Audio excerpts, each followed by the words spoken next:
Olá, pessoal. Vamos aqui mais uma videoaula.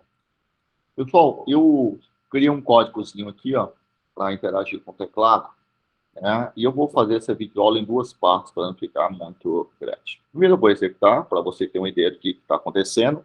Na prática, essa aplicação está interagindo com o teclado. Ele pede para você digitar um nome, né? Você, para a execução, ele imprime isso aqui para você na tela, digite o nome, para a sua execução, para a execução do seu programa, e espera que você digite alguma coisa. Aquilo que você digitar, ele vai armazenar dentro dessa variável chamada nome, que eu criei aqui em cima. A mesma coisa aqui, ó, digite a idade, ele vai imprimir isso aqui para você na tela. Quando for executar essa linha, ele vai bloquear a execução do programa, e aquilo que você digitar, ele vai armazenar dentro da variável ID, que é essa variável que eu criei aqui em cima. Então vamos lá, vou pedir para executar, ó, para executar. Tá? Ele mostrou esses dizeres aqui antes para mim, ó.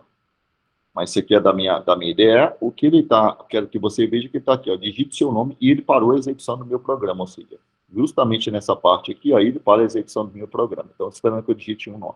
Então, vou digitar aqui, Helder. Aquilo que eu digitar vai ser armazenado dentro dessa variável, ó. Enter. E depois ele vai, digite a idade, que é essa parte do código aqui, ó. Digite a idade, ele está parado aqui, e esperando, ele está parado na execução dessa linha aqui, ó. Esperando que você digite a idade. Vamos lá, 55. Vou dar um Enter, e aí ele encerra imprimindo o valor da variável nome e imprimindo o valor da variável ID. Bom, foi isso que ele fez aqui a execução para mim. Bom, o que eu quero mostrar para você agora desse processo? No Java, existem... você cria classes e você pode usar classes, né? No caso aqui, no meu caso, estou criando essa classe chamada 8, porque tudo que você programa no Java, você tem que programar criando uma classe, né? Primeiramente, tudo que você escreve dentro de uma classe. Então, aqui está a minha classe, a public class prog8, e ela termina aqui. Bom, dentro de uma classe, ela pode existir o quê? Ele pode existir código criando variáveis, né? Então, por exemplo, int x, né? Então, aqui é um código, uma linha de instrução criando uma variável. Essa variável, como foi criada no corpo da classe, fora do bloco do método, né, fora de bloco de método, ou seja, diretamente no corpo de uma classe, esse tipo de variável é chamado de atributo. Né? Então, aqui, só que no meu código, eu não estou criando nenhum atributo. Né? Dentro da minha classe, só existe um método, chamado método main, que é esse método aqui, ó, que ele começa aqui e termina aqui. Né? E dentro do método main, eu estou criando duas variáveis. Como essas variáveis foram criadas dentro do método, essas variáveis são chamadas de variáveis locais. Né? Qual a diferença entre um atributo, né? Por exemplo, eu posso pegar aqui, ó, int x, né? Ou seja, vai me armazenar um valor inteiro, igual esse aqui. Ó. Qual a diferença dessa variável para esta variável? Bom, essas duas variáveis armazenam um tipo de dados chamado primitivo, né? Que são aqueles 7 tipos primitivos. Mas existem 7 tipos de dados primitivos no Java, né? Que eu mostrei numa videoaula anterior. Né? Não foi anterior, né? Foi uma videoaula para trás. Só que como a linha de código ela está dentro do corpo da classe, significa que essa variável ela é criada numa área de memória chamada heap, né? Aqui. E como essa aqui foi criada dentro do método, não necessariamente do método main, poderia ser em qualquer método, né? Ela é criada na pilha. Qual a diferença de execução? Essa variável aqui ela vai existir durante todo o tempo de vida de execução da sua aplicação. Essa variável aqui só vai existir durante a execução deste método. Essa seria uma diferença crucial. Bom, então, essa variável está armazenando tipo primitivo. Já esta variável aqui, ela não armazena um tipo primitivo. Por quê? Porque antes do nome... eu tenho aqui a instrução de criação da variável. Antes do nome da variável, tem o nome de uma classe. Então, significa que esta variável aqui armazena um objeto de uma desta classe. Na prática, o que é um objeto? A noção que você tem que ter aqui de objeto que é uma forma de você criar uma variável que te dá acesso a vários tipos de dados. Né? Enquanto que uma variável de tipo primitivo, ele só te dá acesso a um dado. Né? Essa seria uma diferença inicial para você entender o que é um objeto e o que é uma classe. Então, na prática, significa o quê? Se eu for fazer uma alusão com você, uma comparação, Você pode, por exemplo, meu nome é Helder. Então, vamos supor que essa variável, quando acessar, ele acessaria Helder. Enquanto que uma variável do objeto, ela acessa o tronco familiar. Por exemplo, meu tronco familiar, minha família chama-se Pereira. Então, essa variável acessa o tronco familiar e, através desse tronco familiar, eu consigo acessar qualquer membro da família. Então, por exemplo, se eu quiser acessar, por exemplo, o meu pai, então eu colocaria o nome do tronco da família Pereira e depois eu colocaria ponto o nome dele, José. Então, é dessa forma. Eu falo que isso aqui, esse aqui, pertence a esse tronco familiar. Tudo que estiver à direita do ponto pertence àquele que está à esquerda. Eu quero acessar outro. Eu quero acessar o Helder dentro do tronco familiar. Então, Pereira.Helder. Então, veja que quando você trabalha com a variável que armazena um objeto, significa que eu posso acessar, através dessa variável, eu posso acessar vários tipos de dados. Enquanto que uma variável do tipo primitivo se acessa somente o dado. Então, por exemplo, essa variável só te dá acesso ao Helder. Já uma variável tipo objeto, ela te dá acesso a todo mundo que pertence a um tronco familiar. Por exemplo, se isso aqui fosse objeto da família Pereira, então, através desse objeto, você conseguiria acessar todos os membros dessa família. Então, essa seria uma diferença. Por enquanto, vamos ficar apenas com essa diferenciação entre o que é um objeto e o que é um tipo primitivo, uma variável que aponta para um objeto e uma variável que aponta para um tipo primitivo. Então, essa seria a diferença para que você entenda melhor. Ok, pessoal? Então, tirei aqui esse processo e lembre-se, pessoal, é mais rápido você acessar o dado de um tipo primitivo do que você acessar o objeto.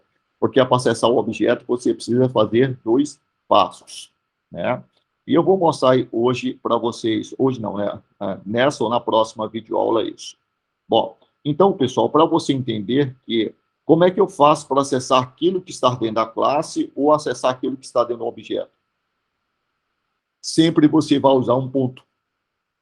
Eu uso o ponto sempre para acessar aquilo que está dentro da classe, como aquilo que está dentro do objeto. Então, eu posso falar para você que, através do ponto, é possível acessar o conteúdo de um objeto ou de uma classe. Tá? Então, toda vez que você cria um objeto da classe, você automaticamente tem acesso aos dados dessa classe. Por exemplo, se eu criasse aqui uma variável int x recebe 8. Int x recebe 8. Quando você cria um objeto dessa classe, por exemplo, prog8, como é que eu poderia criar um objeto? Eu poderia colocar prog8, sei lá, z recebe new prog8. Prog8.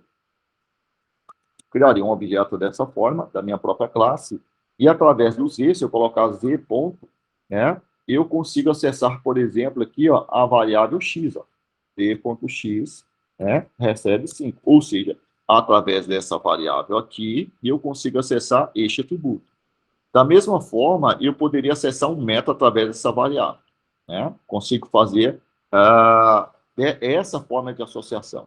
Tem certas coisas que eu consigo acessar pela classe e tem certas coisas que eu consigo acessar apenas pelo nome do objeto, pela variável que aponta para o objeto. Eu não consigo acessar pelo nome da classe. Mas essa diferenciação nós vamos mostrar no decorrer deste curso. Quando você usa uma, quando você usa outra.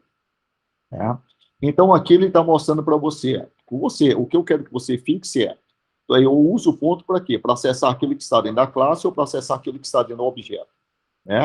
E à esquerda de um ponto, ou vai haver um nome de uma classe, ou vai haver o nome de uma variável que aponta para um objeto. Isso é importante você entender.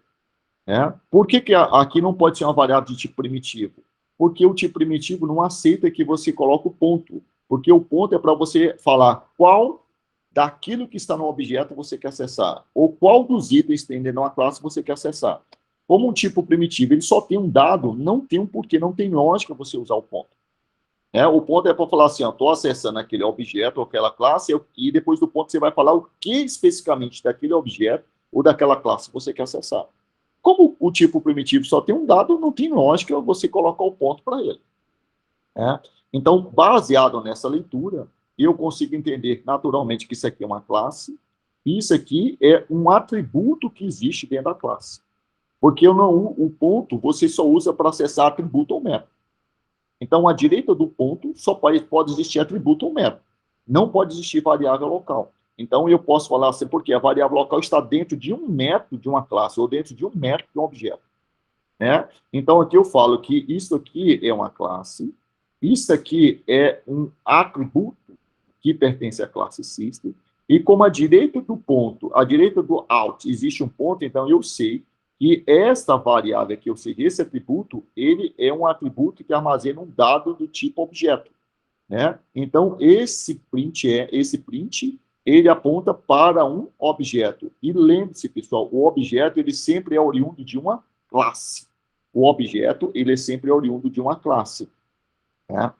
Então, significa que, aí eu posso olhar, posso ver que system é um atributo do objeto, atributo da classe system. Agora, por aqui não dá para você perceber que esse atributo, ele armazena um objeto de que tipo? Eu sei que ele armazena um objeto porque a direita dele tem um ponto. Agora, eu não sei que tipo de objeto ele armazena. E aí você pode recorrer, no caso aqui, você pode abrir uma... Vou entrar aqui de novo, que eu acho que para ficar claro isso aqui. Aqui, você vai no Google, coloca Java DALF 8, a primeira linha de pesquisa aqui, ele vai te listar um site listando para você todas as classes que tem dentro do Java. Você clica aqui em All Class, ou seja, todas as classes, dá um Ctrl F pesquisar, e você procura aqui, eu digito aqui a classe System. Aí ele vai navegando aqui até você parar na classe System. Aqui, a classe System. Quando você clica na classe System, ele mostra aqui, campos, ou seja, quais são os atributos que tem na classe System. Tem aqui Alt, que é o que você está usando aqui no código. Alt. À direita de System, então Alt é um atributo da classe System. Como eu sei que isso aqui é uma variável que armazena um objeto, por que eu sei disso? Porque ele está à direita do ponto, porque à direita dele tem um ponto. Então, eu sei que isso aqui, obrigatoriamente, isso aqui é uma variável que aponta para um objeto. Tá? E todo objeto, na verdade, é uma cópia, é oriundo de uma classe, É representação de uma classe com relação aos seus dados, não com relação ao seu código. O que existe dentro de uma classe? Código. O que existe dentro de um objeto? Apenas os dados, dos atributos, ou seja, das variáveis que existem dentro da classe. Então, aqui, eu consigo ver aqui, que Alt é para armazenar um objeto da classe printString. Então, naturalmente, eu sei que a classe print, que o método print pertence à classe printString. Então, se eu acessar a classe printString, eu sei que eu vou conseguir ver o método print lá. Quer ver? Então, posso clicar diretamente aqui na classe printString. Ele veio para a classe printString, que é class printString. E aqui mais embaixo, ele vai mostrando aqui, onde ele fala aqui todos os métodos. Você pode ver que você vai achar aqui o método print. Olha lá. Entendeu? Eu tenho vários formatos de método print. E o método print que eu estou usando ali é este aqui. É esse aqui. Beleza? Então, eu consigo ver dessa forma. Outro detalhe importante, pessoal. Veja que nesse código aqui existe esse import. Por que isso, pessoal? Quando você constrói uma aplicação Java, veja que eu estou usando esta classe aqui, e não fui eu que criei essa classe. A única classe que eu estou criando é essa aqui, o Class Prog 8. Ou seja, existem classes já prontas, que existem atributos dentro dessa classe, existe método dentro dessa classe, e eu uso essas outras classes para construir o meu programa. Então, eu preciso informar em que classe que está esses meus programas. Ou seja, se eu estou usando uma classe, eu preciso informar onde é que ele está para que meu programa use. Algumas classes no Java, ele pertence a um pacote chamado java.len. Então, as classes que estão dentro desse pacote, ele automaticamente carrega para mim. Eu não preciso informar, que é o caso da classe System. Ele pertence a esse pacote. E o que ele está mostrando aqui, esse java.lang? Esse ponto é o mesmo significado desse ponto aqui? Não, aqui ele tem um significado diferente. Aqui ele está falando que dentro do meu sistema operacional existe uma pasta chamada Lang, e dentro da pasta Lang existe uma pasta chamada Java. E dentro da pasta Lang existe essa classe chamada System, o código dessa classe System. No meu caso aqui, eu precisei colocar esse import aqui, ó, por causa da classe chamada Scanner, que é essa classe que eu estou usando aqui. Qual a leitura que eu faço disso aqui? Estou falando que existe uma classe chamada Scanner, dentro da, desculpa, existe uma pasta chamada Scanner, dentro da pasta chamada Scanner existe uma pasta chamada útil, e dentro da pasta útil existe uma pasta chamada Java. E minha classe, ou seja, o scanner.java, ele está dentro dessa classe aqui. Então, desculpe, dentro dessa pasta aqui. É isso que eu estou falando para ele. Se eu comentar essa linha aqui, ó, e pedir para executar minha aplicação, você veja que ele vai me dar um erro. Né? Qual o erro que ele está me dando aqui? Está executando, ó, ele me deu um erro. Ele fala aqui, o scanner não pode ser resolvido para um tipo, ou seja, ele não sabe o que significa a palavra scanner, né? Que é essa palavra aqui. Ó. Então, por isso que eu preciso fazer isso aqui. Ah, eu preciso decorar isso aqui? Não precisa decorar, porque a sua ideia insere isso aqui automaticamente para você. No caso aqui do NetBeans, por exemplo, do IntelliJ, você simplesmente clica aqui em cima, segura a tecla Alt Enter e ele insere isso aqui para você. Aqui na IDE, no Visual Studio Code, você clica no botão direito aqui em cima, você tem aqui, ó, Source Action, né? Dá um clique, e aí você tem aqui, Organize Imports. Aí ele vai, clica, ó, ele pega e insere essa linha para você. Beleza, pessoal? Vamos encerrar essa videoaula por aqui, para não ficar muito longa, e aí daqui a pouco a gente posta outra videoaula. Até mais.